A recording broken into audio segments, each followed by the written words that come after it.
In the year 2087, something extraordinary happened.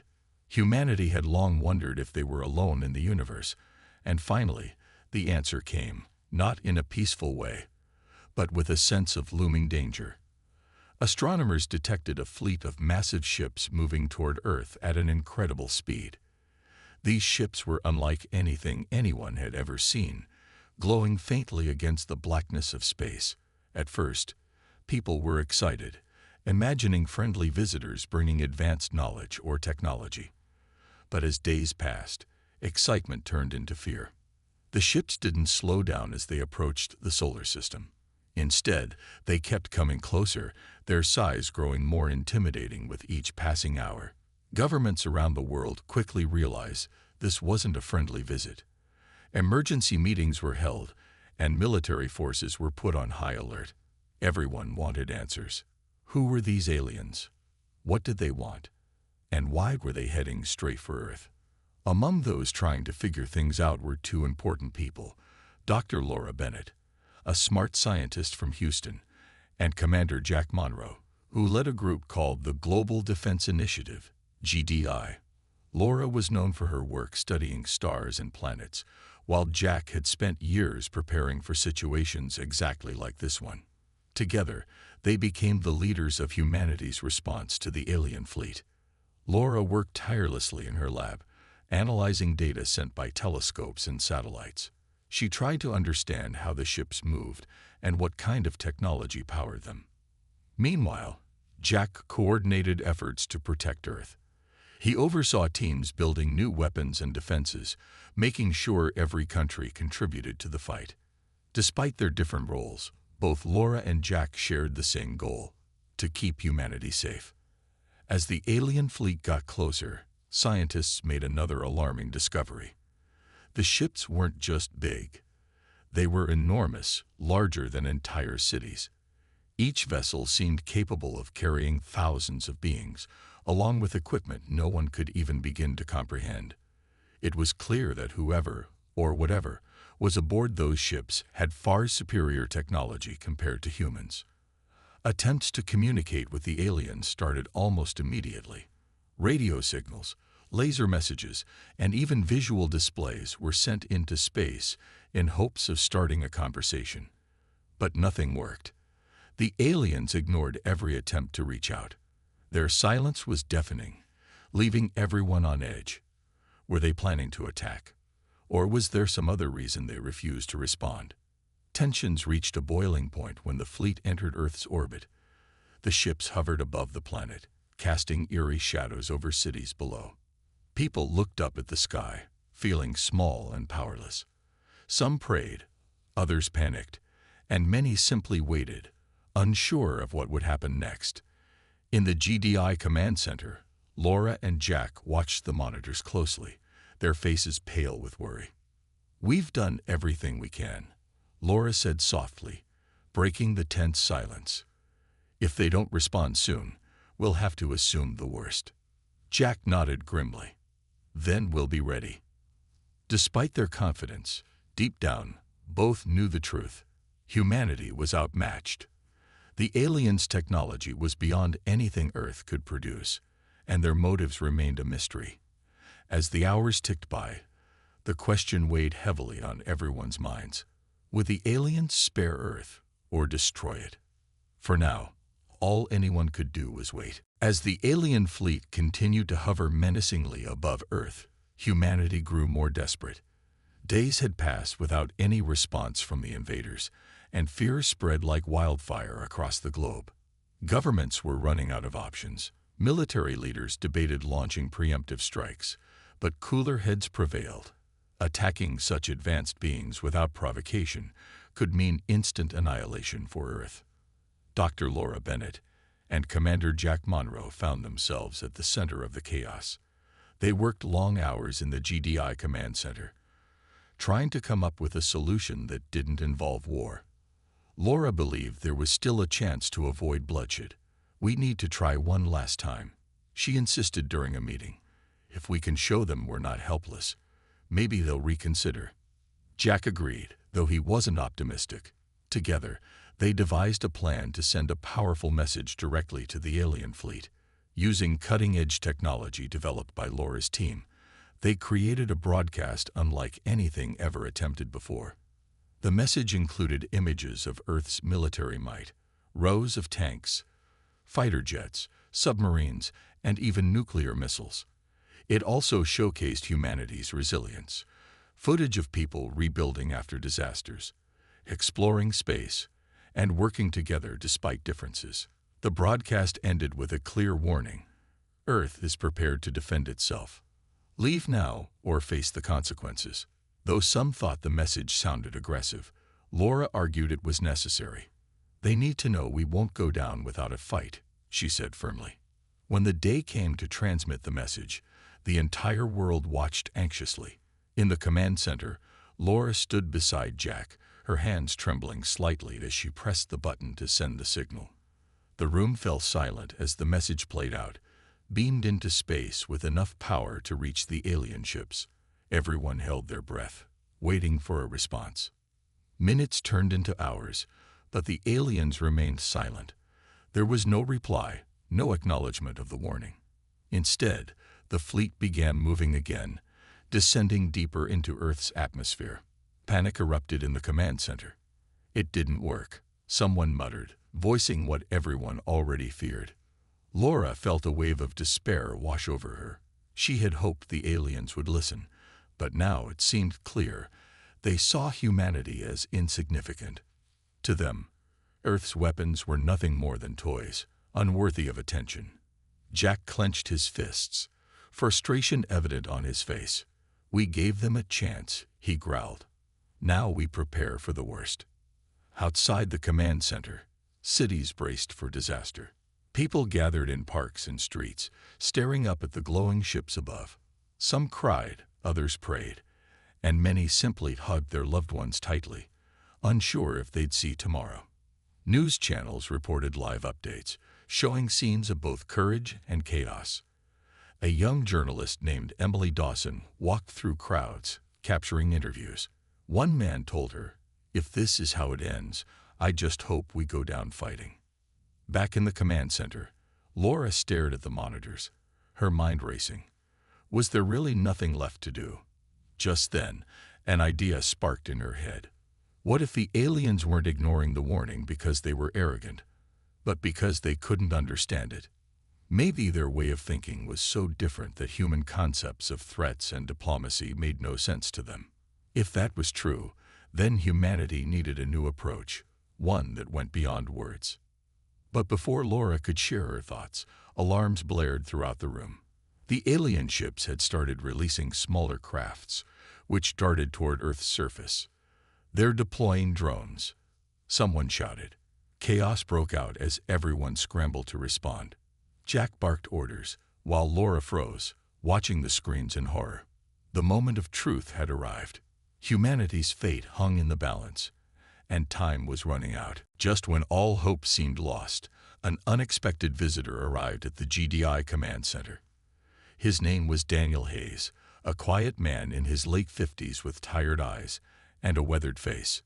He claimed to have been abducted by aliens decades ago and held captive aboard one of their ships for years. At first, no one believed him. People like Daniel, those who claimed to have encountered extraterrestrials, were often dismissed as conspiracy theorists or attention seekers. But something about the way he spoke caught Laura's attention. "I know how their technology works," Daniel said calmly, standing in front of Jack and Laura. "And I think I can help you stop them." Jack raised an eyebrow skeptically. "Why should we trust you? You show up out of nowhere with this story, and suddenly you're an expert." Daniel didn't flinch.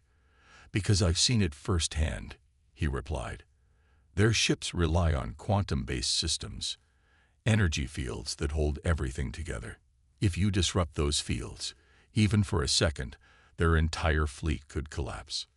Laura leaned forward, intrigued. "How do you know this?" "They told me," Daniel said simply. "Not directly, but I overheard conversations while I was there. They didn't think I mattered enough to keep secrets from me." He paused, then added, "Look, I don't expect you to believe me right away, But if you want a chance against them, you'll need my help." After some hesitation, Jack agreed to let Daniel stay. They had nothing to lose at this point. Laura set up a small team to work with him, testing his theories and trying to understand what he meant by quantum-based systems. It wasn't easy. Daniel struggled to explain advanced alien concepts using simple Earth terms. Still, he proved useful, offering insights that matched patterns Laura had noticed in her own research. As days passed, trust began to grow between Daniel and the team. Laura spent hours talking to him, learning more about his time aboard the alien ship. According to Daniel, the invaders weren't just explorers or conquerors. They were scavengers, traveling across galaxies to strip resources from weaker civilizations. Earth was likely just another target on their list. "They won't stop until they've taken everything," Daniel warned. "But their tech has a weakness. A specific frequency of electromagnetic energy can destabilize their systems. That's your only shot." With Daniel's guidance, Laura and her team worked tirelessly to develop a plan. They decided to build a network of satellites equipped with experimental EMP devices designed to emit the exact frequency Daniel described. The goal was to flood the sky with waves of interference, targeting the alien fleet's core systems. It was risky, untested, and required perfect timing. But it was the best idea they had. Commander Jack oversaw the deployment of the satellite array, coordinating efforts with military forces around the world. "We'll get one shot at this," he reminded everyone during a briefing. "If we miss, we're done." Despite the pressure, morale improved. For the first time since the crisis began, people felt a glimmer of hope. Even Emily Dawson, the journalist covering the events, noticed a shift. In interviews, she heard scientists and soldiers alike express cautious optimism. "Maybe we can pull this off," one engineer told her. "If Daniel's right, we might actually stand a chance." But not everyone was convinced. Some doubted Daniel's story, wondering if he was hiding something. Others worried the plan was too complicated to succeed. Laura tried not to dwell on the doubts. She focused on the task at hand, knowing failure wasn't an option. The day of the operation approached quickly. As preparations neared completion, Laura found herself thinking about Daniel's words. Could humanity really win against such overwhelming odds? Or was this just a desperate gamble? Whatever happened next, one thing was certain. Earth was about to face its greatest test yet. The day of the operation arrived, and tension filled the air. Everyone at the GDI command center knew that humanity's survival depended on what happened next. Dr. Laura Bennett double-checked the calculations for the electromagnetic frequency one last time. If they got it wrong, the entire plan would fail. Beside her, Daniel Hayes watched silently, his expression unreadable. Commander Jack Monroe paced back and forth, barking orders into his headset as teams around the world prepared to launch the satellite array. Outside, cities were eerily quiet. Streets usually bustling with life were empty, as people stayed indoors or gathered in shelters. The alien fleet loomed overhead, casting long shadows across the planet. Smaller drones continued to descend from the massive ships, probing Earth's defenses. Military forces stood ready, but everyone hoped it wouldn't come to a direct fight. This was Earth's final gamble, a chance to stop the invaders before they struck. At exactly 8:00 a.m., the first wave of satellites launched into orbit. Rockets roared into the sky, leaving trails of smoke behind them. On monitors inside the command center, green dots appeared, representing each satellite taking its position high above Earth. Laura monitored their progress closely, her heart pounding. "We're almost there," she whispered, though no one else heard her over the noise. By noon, the network was complete. Dozens of satellites formed a ring around the planet, all connected to a central control system. Daniel explained how the EMP devices worked one more time, pointing out that the energy burst needed to be perfectly synchronized. "If even one satellite fires too early or too late," he warned, "the effect won't be strong enough." Jack nodded grimly. "Understood. Let's make sure we get it right." As the alien drones drew closer to major cities, panic spread among civilians. Reports flooded in from every corner of the globe, lights flickering, strange noises echoing through neighborhoods, and an unsettling feeling of being watched. People huddled together, praying for a miracle. Emily Dawson recorded video messages, capturing the fear and uncertainty gripping humanity. "This is it," she said quietly into her camera. "Whatever happens next will change everything." Finally, the moment came. At 3:15 p.m., Jack gave the order. "Activate the array," he said firmly. His voice carried both authority and desperation. Laura pressed the button, sending a signal to the satellites. For several tense seconds, nothing happened. Then, the screens lit up with data streams showing waves of electromagnetic energy spreading outward. The team held their breath, waiting for any sign of success or failure. Suddenly, the alien fleet froze. Massive ships stopped moving mid-air, their glowing surfaces dimming slightly. Drones hovering near Earth's surface wavered, then dropped like stones. Cheers erupted in the command center as the first signs of victory became clear. One by one, the ships began to flicker, their once imposing forms dissolving into shimmering light. Within moments, they'd vanished entirely, leaving only empty skies behind. For a brief second, silence reigned. Then the room exploded with shouts of joy and relief. Laura hugged Daniel tightly, tears streaming down her face. "It worked," she exclaimed. "We actually did it." Jack allowed himself a small smile, though his mind raced with questions. Where had the ships gone? Had they been destroyed, or merely transported somewhere else? He glanced at Daniel, who looked uneasy despite the celebration around him. In cities around the world, people poured into the streets, cheering and crying. Strangers embraced, united by the shared experience of narrowly escaping destruction. Emily filmed the celebrations, her camera capturing scenes of hope and gratitude. But as she looked up at the now clear sky, a nagging thought lingered in her mind. Was this really the end? Back at the command center, Laura couldn't shake the feeling that something wasn't quite right. The aliens had disappeared so suddenly, it didn't seem possible. As the cheers died down, she turned to Daniel. "What just happened?" she asked softly. He hesitated before answering. "I don't know," he admitted, "but I think we've only bought ourselves some time." The celebration in the GDI command center didn't last long. As the initial shock of victory wore off, questions began to pile up. Where had the alien fleet gone? Why had they vanished so completely? And most importantly, was this really the end? Laura Bennett stared at the monitors, which now showed nothing but clear skies. The data streaming in from satellites confirmed that the ships were truly gone. No trace of their energy signatures remained. But instead of feeling relief, Laura felt uneasy. Commander Jack Monroe shared her concerns. "This doesn't make sense," he muttered, pacing back and forth. "We hit them with an EMP, sure, but how could it just erase an entire fleet?" Daniel Hayes stood quietly in the corner, his arms crossed. When Laura turned to him, he avoided her gaze. "You said this would destabilize their systems," she said sharply, "not make them disappear." "I told you what I knew," Daniel replied, his voice low.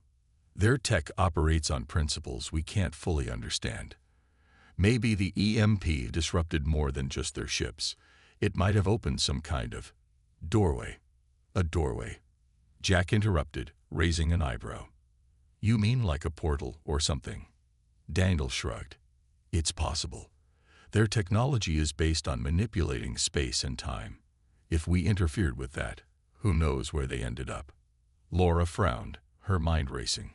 She wanted to believe Daniel was wrong, that the aliens were simply destroyed. But deep down, she suspected he was right. The invaders hadn't been defeated. They had retreated, slipping away to somewhere beyond human comprehension. And if they could do that once, they could do it again. Outside, the world continued to celebrate. Cities erupted in fireworks, and people danced in the streets, convinced the danger was over. Emily Dawson wandered through the crowds, capturing footage for her growing documentary. Many people thanked her for keeping them informed during the crisis, but she noticed something odd. Some witnesses claimed to have seen strange lights in the sky after the fleet disappeared. Others whispered about ancient myths describing beings who could step between worlds. Emily filed these stories away, unsure what to make of them. Back at the command center, discussions grew heated. Military leaders argued about whether to declare victory or remain on high alert. Scientists debated the implications of the aliens' disappearance, while politicians scrambled to take credit for saving humanity. Amidst the chaos, Laura focused on analyzing the data from the satellites. Something about the energy readings didn't add up. The frequency they'd used should have caused localized interference, not wiped out an entire fleet. It was as if the aliens' technology had amplified the effect, or redirected it. Jack joined her at the workstation, rubbing his temples. "What are you thinking?" he asked. "I'm thinking we got lucky," Laura admitted. "But luck doesn't win wars. If they come back, and I think they will, we need to be ready." Her words sobered the room. Slowly, the mood shifted from triumph to unease. People began to realize that the aliens' disappearance wasn't necessarily a victory. It might just be a temporary reprieve. As night fell, the command center quieted.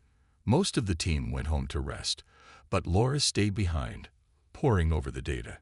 Daniel lingered nearby, watching her silently. Finally, he spoke. "You're worried, aren't you?" She nodded.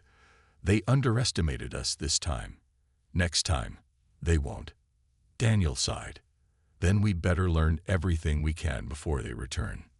For hours, they worked together, trying to piece together clues about the aliens' technology and motives. Laura couldn't shake the feeling that humanity had only scratched the surface of what was coming. Somewhere out there, beyond the stars, the invaders waited. And when they returned, Earth might not be so lucky. In the weeks following the aliens' disappearance, life on Earth slowly returned to normal, or at least as close to normal as it could be after such an event. Cities rebuilt damaged infrastructure, and governments worked together to strengthen global defenses. People went back to their routines, but a lingering sense of unease remained. The question everyone avoided asking aloud still hung in the air. Would the aliens return? Dr. Laura Bennett threw herself into her work, determined to understand what had happened. She spent long hours in her lab, analyzing every bit of data collected during the operation. The energy readings from the satellites puzzled her.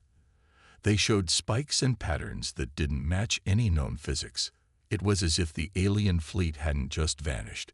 It had been pulled into something else, like a doorway or another dimension. But without more information, she couldn't prove anything. Commander Jack Monroe focused on preparing for the worst. He oversaw new training programs for military forces, ensuring they were ready for another attack. Weapons systems were upgraded, and early warning networks were expanded. Still, Jack couldn't shake the feeling that humanity's victory was hollow. "We got lucky," he told Laura one evening. "Next time, we might not." Meanwhile, Daniel Hayes became more withdrawn. Though his knowledge had been crucial to defeating the aliens, he struggled with guilt.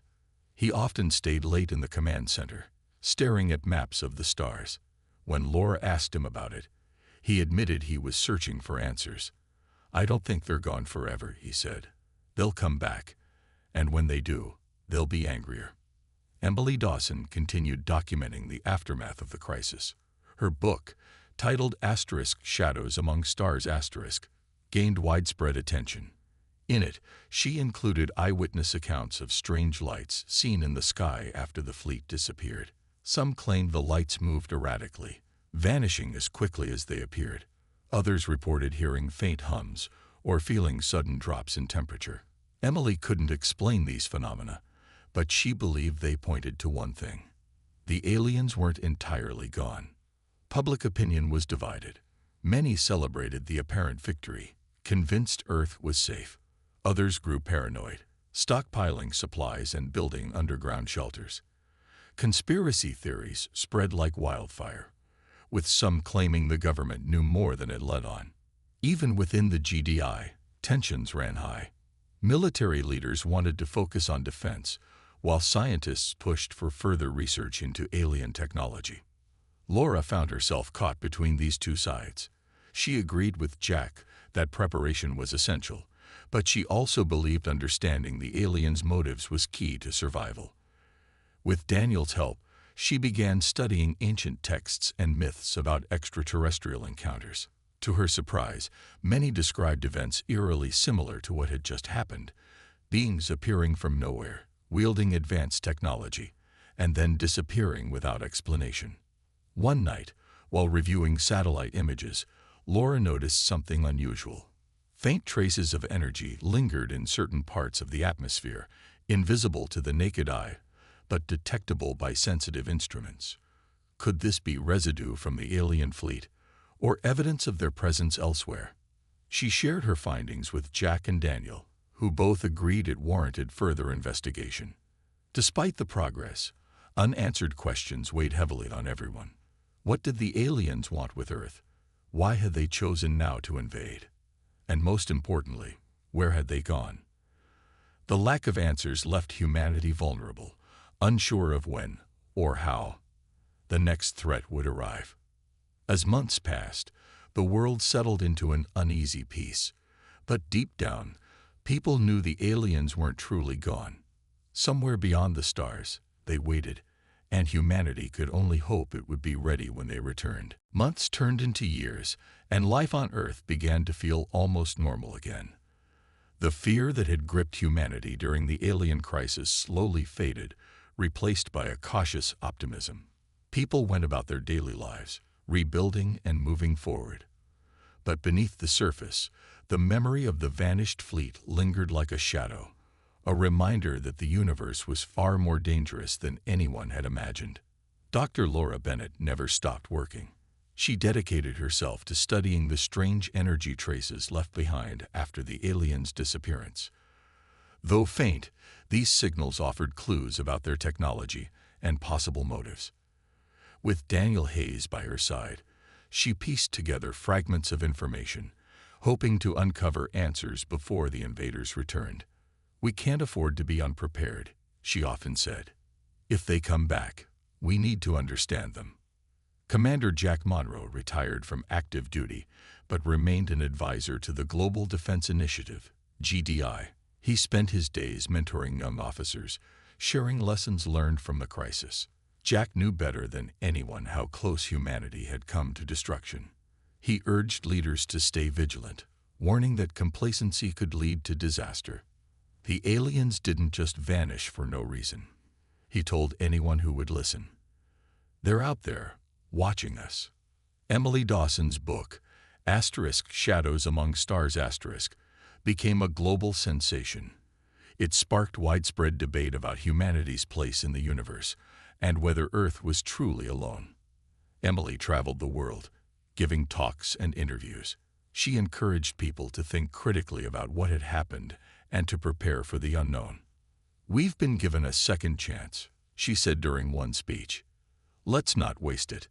Despite the progress, unanswered questions haunted those closest to the crisis. Laura and Daniel continued their research, driven by a shared belief that the aliens would return.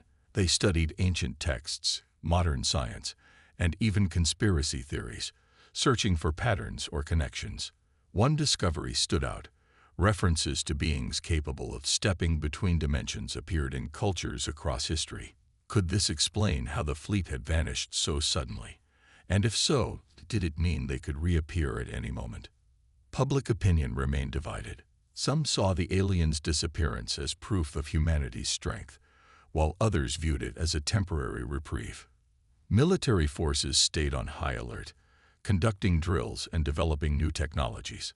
Scientists worked tirelessly to unlock the secrets of quantum energy, inspired by the success of the EMP operation.